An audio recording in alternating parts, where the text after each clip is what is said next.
On est content d'avoir terminé notre sélection le 20 janvier en fait, et avec de bonnes nouvelles puisqu'on a à peu près, on est autour de 120 galeries qui viennent de 15 pays, avec surtout pour moi le chiffre qui est vraiment important, c'est 56% de nouveaux arrivants, 40% de participation étrangère.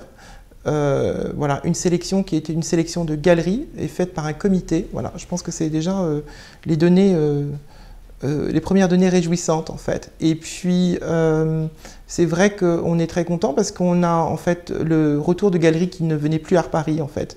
Donc je pense à des gens comme Patrice Trigano, je pense à enfin il y a un ensemble de galeristes, Esther Waderoff. Entre autres, il y a et puis des nouvelles galeries surtout au niveau français, bon, au niveau parisien par exemple, il y a Martine et Thibault de la Charte, il y a des jeunes galeristes comme Inception, Vanessa Kwong, il y a Jean Fournier, Catherine Putman, voilà, enfin un ensemble, Laurent Godin, voilà, j'en oublie, mais Fille du Calvaire aussi. Et puis pour la partie étrangère, donc c'est un vrai travail de recherche et de prospection qui a eu lieu et qui nous permettent aujourd'hui de faire venir des galeries. Je pense aussi par exemple de l'Autriche, on a 4 galeries dont une par exemple Concept qui vient avec, pour montrer l'actionnisme viennois, donc avec des pièces vraiment majeures de Automoule. Voilà, en Allemagne on a Stefan Robke qui vient de Cologne, on a Priska Pasker qui vient avec non seulement l'avant-garde japonaise au niveau photographique, mais des pièces de Mike Kelly, des pièces de Philippe Taff. Donc c'est la première fois qu'elle va montrer son autre versant, qui n'est pas uniquement photographique.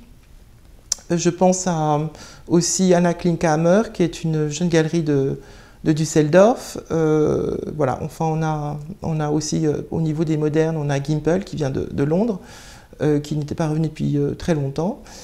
Et voilà, JGM, qui n'était pas revenu depuis 2008.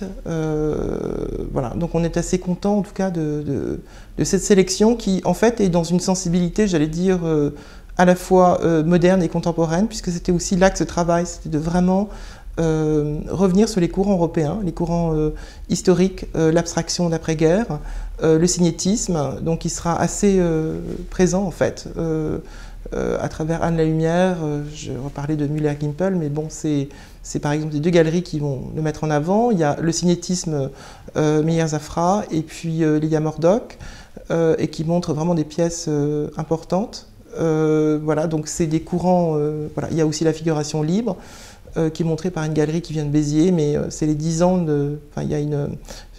Plutôt. La commémoration, c'était l'année dernière, je crois que c'était les 20 ans ou de la figuration libre, ou même un peu plus d'ailleurs, parce que c'est les années 80, le temps passe vite, mais peu importe, il y a ces mouvements qui seront présents, et puis aussi toute voilà, l'actualité, j'allais dire, internationale, puisqu'on aura un axe scène arabe très présent, avec par exemple Iman Fares qui montre Halim El-Karim, et aussi Patrice Trigano, et puis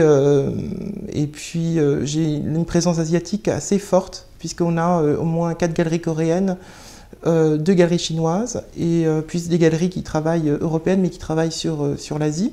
Donc voilà, on aura des différentes directions, et je pense que ça donnera quelque chose de tout à fait voilà, de tout à fait intéressant. Il y a des galeries comme Inception dont j'ai parlé, Sémiose, Poggi, donc c'est vraiment un mélange d'artistes, un jeune artiste, et aussi valeur historique. Hein, voilà, c'est voulu ça aussi, ce mélange de générations. C'est vrai que la photo aussi est assez présente, puisqu'il y a Magnum qui vient pour la première fois, il y a Vu la galerie, il y a Esther Waderoff dont j'ai parlé, il y a voilà, un ensemble, voilà, Polka aussi.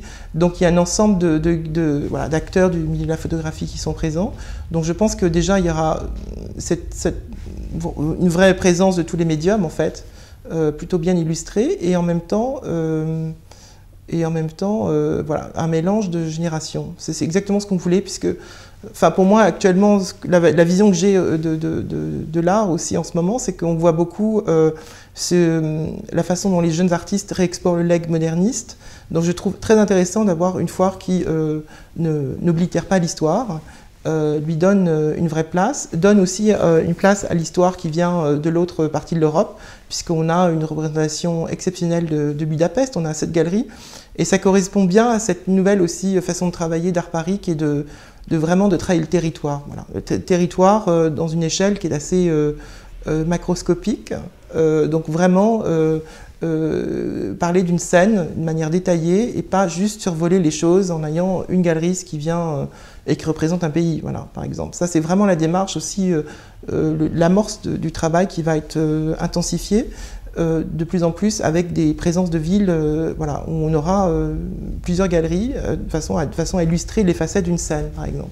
Dans les nouveautés d'Art Paris, on a en fait un secteur design de création contemporain dans lequel il n'y a aucune pièce vintage. C'est un secteur expérimental où vraiment qui explore cette frontière entre l'art et le design avec une sélection très pointue voilà, qui a été orchestrée par Bénédicte Colpin, qui est une experte en design et qui accueille des éditeurs ou des galeries comme Slot, comme Pierre-Alain Chalier, comme White Moon Gallery, Matignon, enfin voilà, une sélection qui est intéressante et très diversifiée et qui vraiment porte sur la production de pièces uniques. Donc on n'est pas du tout dans un design industriel, hein, c'est important de le dire aussi. Et aussi, parallèlement à ça, c'est vrai qu'il y avait un besoin qui se faisait jour où un certain nombre de galeries se demandaient vraiment la possibilité de pouvoir placer quelque part dans le Grand Palais en fait, des œuvres de format plutôt monumental. Et du coup, on a effectivement eu envie de créer en fait, une allée dans laquelle on va pouvoir disposer enfin, à peu près une dizaine de pièces. En fait. Voilà. Donc ça va être aussi une façon d'aborder des œuvres d'un format un peu plus important et voilà, que les stands ne peuvent pas accueillir en général.